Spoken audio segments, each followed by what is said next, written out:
So you're in Canada to promote your 5th studio album, Animal Ambition. What can we expect from this album? I'm excited about it. You can expect it to be exciting. And for me, it's my reintroduction.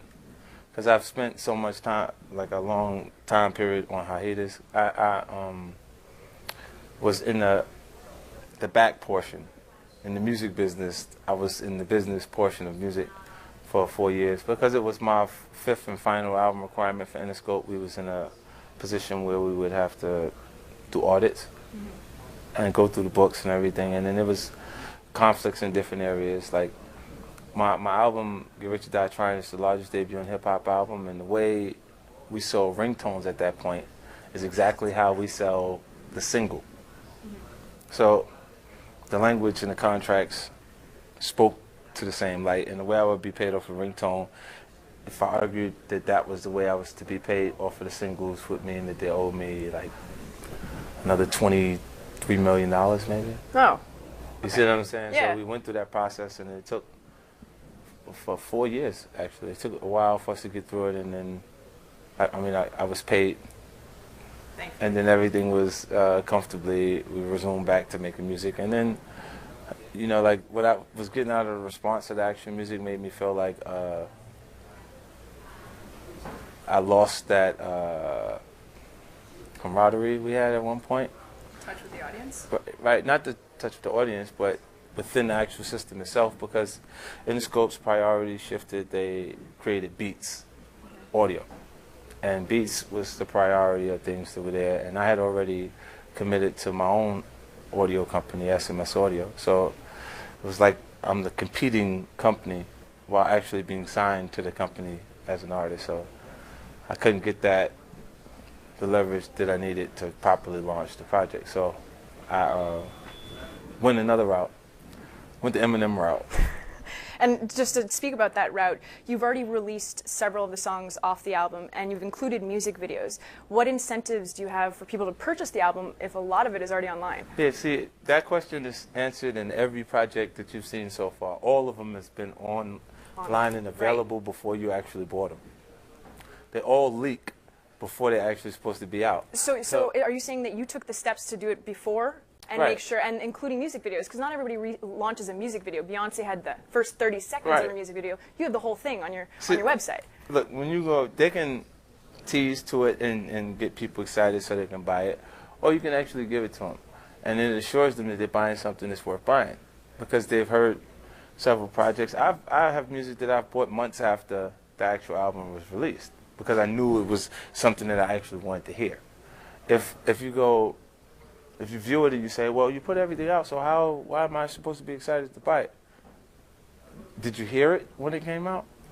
So you almost value customers. Right, so it's like, when they heard it, when it actually came out, if it was good to you then, why is it not good now? When it came out over a period that they would say it's only sufficient for them to launch one song. Like, we previously would launch records, it would take 6 to 8 weeks for it to reach a position that we would know whether it would make it into the top 10 records. And now it's taking 20 weeks for it to do the very same thing.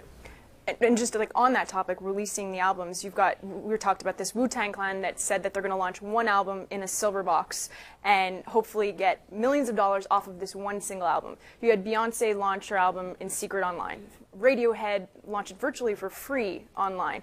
Do you feel it's come to a point where artists need to be extremely innovative with their marketing tactics when it comes to launching an album? I think the Radiohead concept is them getting away from escaping major record sales. Like they had extreme sales histories in the past.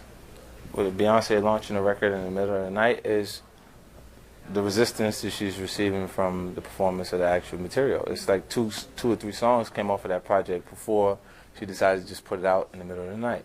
Then when you get a chance to hear the full body of work, I fell in love with the record. She's still Beyonce to me.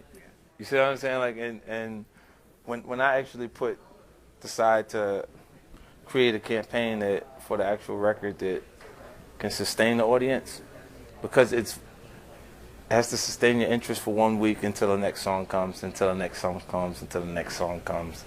And the actual visuals match the song, so if you weren't impressed by the music, you'll understand creatively why it's the way it is when you see the images. And I just think it's obviously a more complex presentation because you have to be really premeditated. You have to know what each one of your songs are to feel like.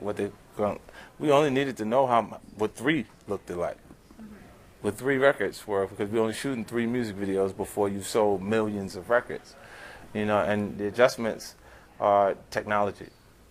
They created the adjustments because now, like, we would launch in the U.S. and then 3 months later launch internationally. It comes out today here. It comes out today in the U.S. It comes out today everywhere. in Japan. You got online world. That's the way it is, right? Yeah. And so, if anything, that's hurt the music industry. And I think global revenue has actually fallen about 4% in the past year. And it's a reflection of music pirating. Do you think artists need to become multifaceted in order to turn a profit? I think so. And they got to think brand extension. It got to be more business, a bigger business than just an actual artist. If they don't have it within their characters and their personal abilities, they have to find that knowledgeable component that has been around prior to them. Management portion of their actual business has to have that type of thought process running, so they can be associated to things that are making the spins that would allow them to mirror the presentations that happened in the past. Like your pop divas, like your Mariah Careys, your Jennifer Lopez, or your Janet Jacksons, those different artists would at points have marketing campaigns that reached the excess of $20 million. And then out of the actual CDs, the sales of those projects, they were recoup it with no problem. Now, that's not going to happen. The major record companies are not going to spend that much money on their projects, so they got to figure out how to create campaigns that mirror that, or the audience doesn't understand. Like their audience will feel like, she was so big. Remember how big she was?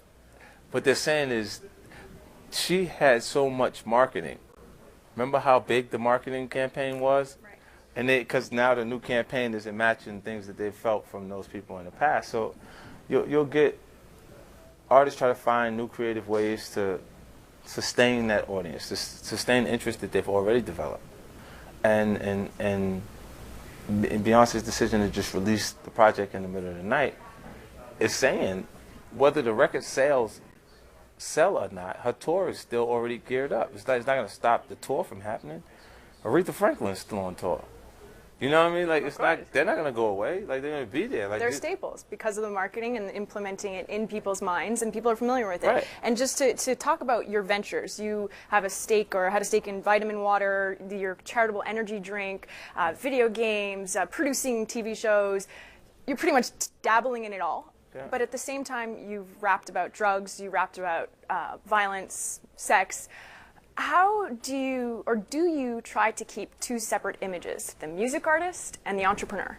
No, the 2 separate images, it's the same person. It's me, being who I am. Like, my experience, my personal experience prior to any success in music and those things are created my choice as an artist. If I have the ability to capture a darker portion of my experience, then that's what I'm going to do. You always look at why aggressive content bleeds into music culture. If you look at just your newspaper, It's what leads headlines. right? Mm-hmm. It's why it ends up in actual creative also, because it's the things that people see that they're shocked about. Unfortunately, we have to wrap up, so I'd like to thank you very much for joining us on BNN. It's a pleasure. And have a great time in Canada. It's my pleasure.